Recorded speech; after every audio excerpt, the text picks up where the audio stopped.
আর এবার যে খবরের দিকে নজর রাখবো, কলকাতার রাস্তা লেনিনের নামে কেন, এমনই প্রশ্ন তুলছে বিজেপি। সরব সাংস্কৃতিক কর্মীদের একাংশ পালা বদলের বাংলায় এবার লেনিন স্মরণের নাম বদলের জোরালো দাবি।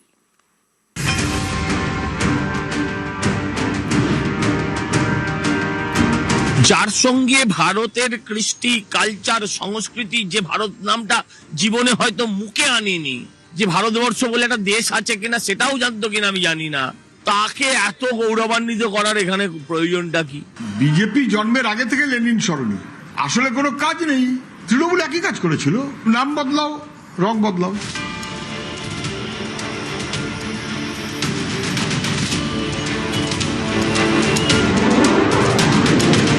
টিপু সুলতান মসজিদকে বাঁ হাতে রেখে ধর্মতলা থেকে মৌলালি পর্যন্ত যে রাস্তা, তার নামই লেনিন সরণি।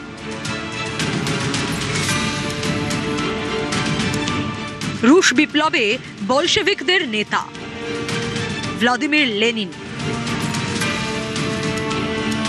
তার নামেই কলকাতায় রাস্তা। ব্রিটিশ আমলে এই রাস্তার নাম ছিল ধর্মতলা স্ট্রিট। 1969 সালে যুক্ত ফ্রন্ট সরকারের আমলে ধর্মতলা স্ট্রিট হয়ে যায় লেনিন সরণি, ভ্লাদিমির লেনিনের নামে। এই যুক্ত ফ্রন্ট সরকারের উপমুখ্যমন্ত্রী ছিলেন জ্যোতি বসু। অনেকে বলেন, বাম আমলে নেতারা মাছ ভাত বললে কর্মীরা শুনতেন মার্ক্সবাদ।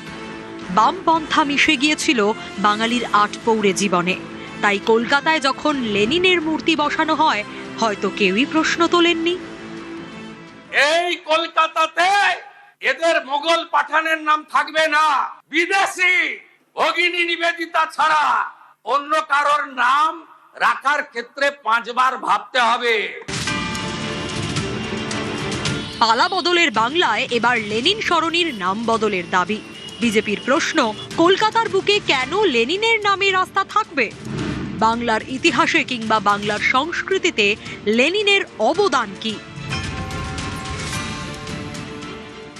যার সঙ্গে ভারতের কৃষ্টি, কালচার, সংস্কৃতি, যে ভারত নামটা জীবনে হয়তো মুখে আনেনি, যে ভারতবর্ষ বলে একটা দেশ আছে কিনা সেটাও জানতো কিনা আমি জানি না, তাকে এত গৌরবান্বিত করার এখানে প্রয়োজনটা কি?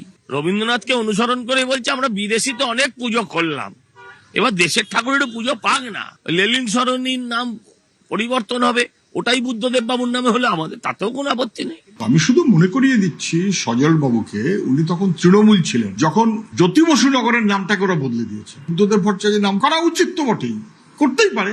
বিধাননগর নামটা জ্যোতি বোস দিয়েছিলেন, ওটাকে বলে গণতন্ত্র, গণতন্ত্রের বোধ। জ্যোতিবাবুর নামে যেমন নগরের নাম থাকাটা স্বাভাবিক ছিল, ওরা ভেঙে দিয়েছে, তেমন করে বুদ্ধবাবুর নামেও নিশ্চয়ই নাম হতে পারে। বহু বিদগ্ধ মানুষজন আছেন যাদের বাঙালি সমাজে, কলকাতা, পশ্চিমবাংলায় প্রচুর কন্ট্রিবিউশন আছে। তাকে শ্রদ্ধা জানিয়ে যদি রাস্তা হয়, তাহলে পরবর্তী প্রজন্ম সেই রাস্তার নাম দিয়ে সেই মানুষটিকে মনে রাখবে। লেনিন, হোচিমিন, এই ধরনের যাদের নামে রাস্তা আছে, বিগত বাম জমানায় মূলত এটা হয়েছে। এই নামগুলো অপ্রাসঙ্গিক কলকাতা, পশ্চিমবাংলা এবং বাঙালির সমাজে। আসলে কোনো কাজ নেই। তৃণমূল একই কাজ করেছিল, রং বদলাও, নাম বদলাও, অসত্যকে সামনে আনো, ইতিহাসের বিকৃতি ঘটাও, এটা ফ্যাসিস্টিক মনোভাবের সঙ্গেই যায়। সবাই প্রতিবাদ করবেন এবং আমার ধারণা মানুষ তার প্রতিবাদ করবে। বিজেপির দাবি, ইচ্ছে করেই বাংলার ইতিহাসের আসল রূপকে সামনে আসতে দেয়নি বামেরা। তাহলে তো শ্যামাপ্রসাদ মুখোপাধ্যায়কে কৃতিত্ব দিতে হতো। Why was there a Bengal and why did it become West Bengal? What was the reason that's behind it? এই ইতিহাসটাকে তারা ভুলিয়ে দেওয়া জন্যে ফাউন্ডেশন ডে সেলিব্রেট করেনি। কেন? আপনি যদি 20th June foundation day celebrate করেন, তাহলে আপনাকে বলতে হবে ওয়াই 20th জুনে, তার ইতিহাসটা কি, কেন পশ্চিমবঙ্গ গঠন হলো, কারা করলো। ক্রেডিট তো তখন আপনি মার্ক্স বা লেনিনকে দিতে পারবে না ওরা। ধর্মতলা থেকে দুটি রাস্তা পাশাপাশি গিয়েছে শিয়ালদার দিকে, একটি লেনিনের নামে, অন্যটি সুরেন্দ্রনাথ বন্দ্যোপাধ্যায়ের নামে। সেই সুরেন্দ্রনাথ যাকে ব্রিটিশরা বলতেন সারেন্ডার নট, তিনি এতটাই দাপুটে ছিলেন। বিজেপির প্রশ্ন, সুরেন্দ্রনাথ বন্দ্যোপাধ্যায়ের নামে রাস্তা, তার পাশে ভ্লাদিমির লেনিন থাকেন কিভাবে? ক্যামেরায় সুমন বোসের সঙ্গে পিন্টু সরকার ও ভেঙ্কটেশ্বর লাহিড়ী, নিউজ 18 বাংলা, কলকাতা।